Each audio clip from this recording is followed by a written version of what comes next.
मुंबईकरांसाठी अतिशय महत्त्वाची बातमी, कारण मुसळधार पावसाचा फटका आता लोकल ट्रेनला सुद्धा बसलेला आहे, रेल्वेला बसलेला आहे। मुसळधार पावसामुळे रेल्वे सध्या उशिराने धावत आहे। पश्चिम रेल्वे 5 ते 10 मिनिटं उशिराने आहेत, तर मध्य रेल्वेला सुद्धा याचा फटका बसलाय। 10 ते 15 मिनिटं उशिराने लोकल धावत आहे। मुंबईसह उपनगरातील पावसामुळे रेल्वे सेवेला सुद्धा याचा मोठ्या प्रमाणात फटका बसलेला आहे।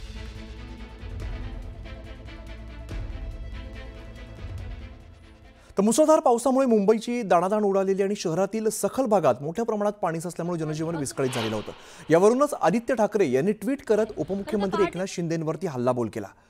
आदित्यांनी मुंबई महापालिकेच्या कार्यप्रणालीवरती काही प्रश्न उपस्थित केलेत।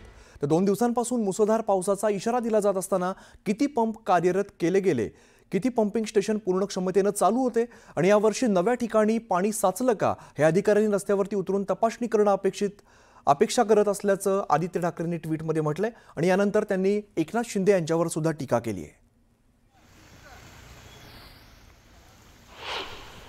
आदित्य ठाकरेंनी ट्विटमधून उपमुख्यमंत्री शिंदेंवरती काय टीका केली आपण एकदा बघूया।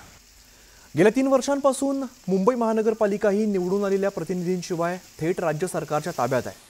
पण निवडणुका नसणं म्हणजे जबाबदारी स्वीकारणारा कोणीही नसणं। फेकनाथ मिंधे यांच्या रस्ते घोटाळ्यामुळे मुंबईच्या रस्त्यांची आज दुरावस्था झालेली आहे, अशा प्रकारचं ट्विट करण्यात आलेलं एक्सवरती पोस्ट करण्यात आली आहे।